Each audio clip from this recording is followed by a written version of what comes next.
That, everyone, is the top of George Bedford's head. What's happening, homie? Fucking full government name given motherfucker. No glamour shot. Yeah, you look pretty with that swan around your ass and that full do. But here's the thing. I didn't have to Photoshop your shit.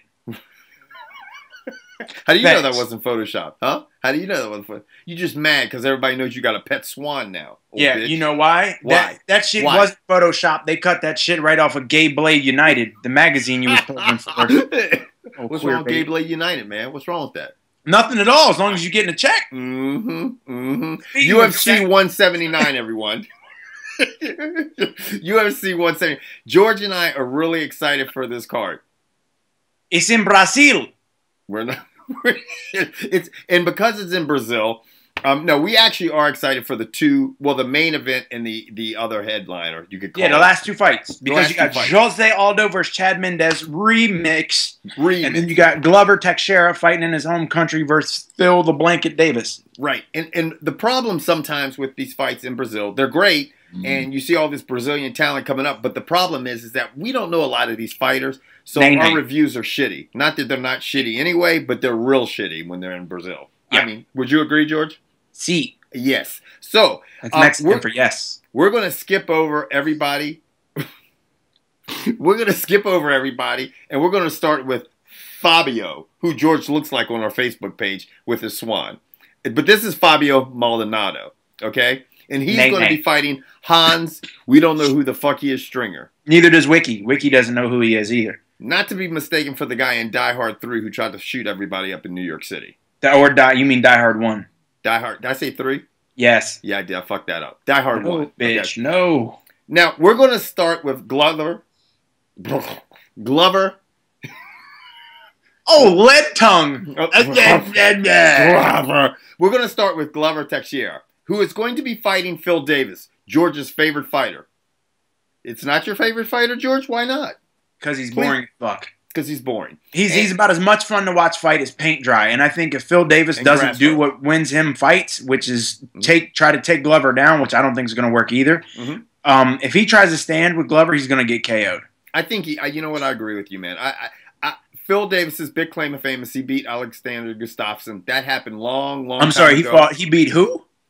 Alexander Gustafsson. Who's Alexander? I didn't say Stander, man. Dude, your tongue is so fat. You got that Down syndrome tongue, dog. You been chewing on nickels all night? Why you gotta be prejudiced about my tongue, man? Because this shit's fat and it's getting in the way of the show. Take your tongue and get on the treadmill. I'm gonna do the tongue bicycle, shorty. The tongue. All right, man. Seriously, straighten up, okay? Now look, his claim to fame is beating Alexander Gustafsson. Okay? Ha! I got that shit right. So he beat Alexander Gustafsson, but guess what? That was a long time ago. In a galaxy far, far away. Phil, I am your father.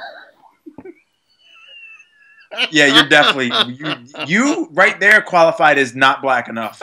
But I know I'm not. You're one of the three black people who know about Star Wars. Anyway, I agree with George. I think Glover. I think it's a bad matchup for Phil Davis because Glover has lead ass hands, kind of like I have a lead ass tongue, and I think if he takes it to the ground, I think Phil Davis is not going to have his way with him. Kind of like George had the way with his swan. Now, let's move to the main event, which is the featherweight title between Gary Coleman and Webster.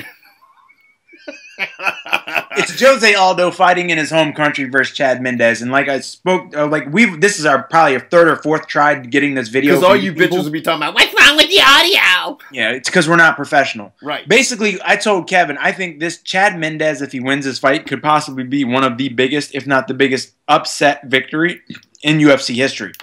And I agree. I know he just won 5 in a row, but to go into Brazil and beat José Aldo in his own backyard, that's to me that's huge. That's huge if he pulls this off. It is huge. I mean, it's when I look at what Chad Mendes has done since he fought José Aldo the first time, I think okay, on paper he can beat him because José Aldo has not looked as dominant as he has, a year and a half ago. But he's had a little bit of time to prepare for this fight. He knows his opponent. He beat him pretty decisively the first time.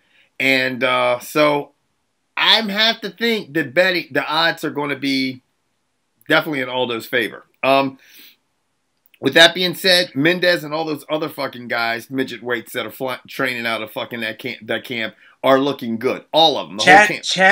José Aldo's a -230. A -230. So that's a pretty decent favorite, you know.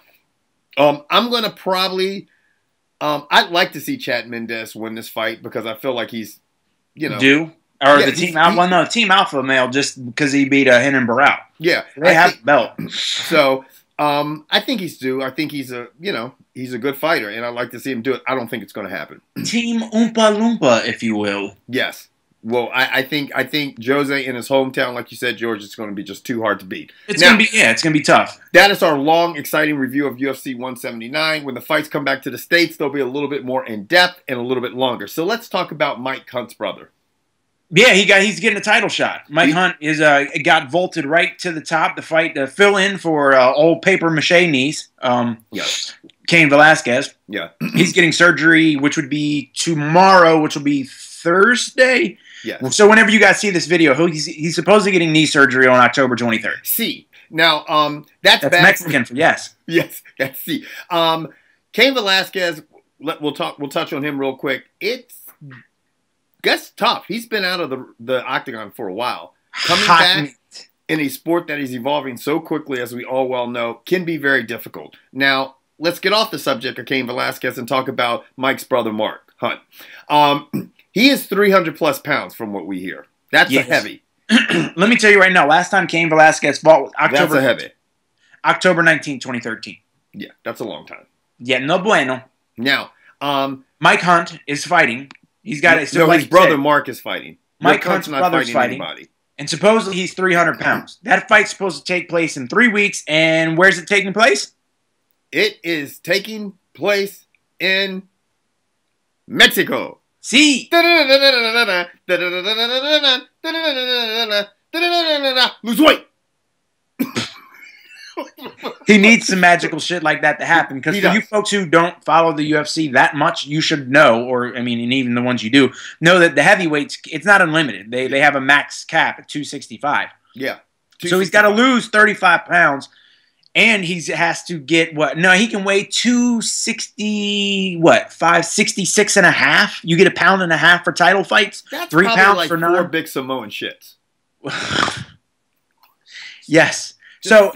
And the other thing that he's going to have going against him is the elevation, which I think doesn't play the favor of any heavyweight. Most heavyweights in the UFC gas pretty quick. Usually after 2 punches in a Big Mac. That motherfucking Mexico area is some elevation up in that shit. It's elevated like shit, man. Try to motherfucking bust a pinata up in the mountains. That shit is difficult, son.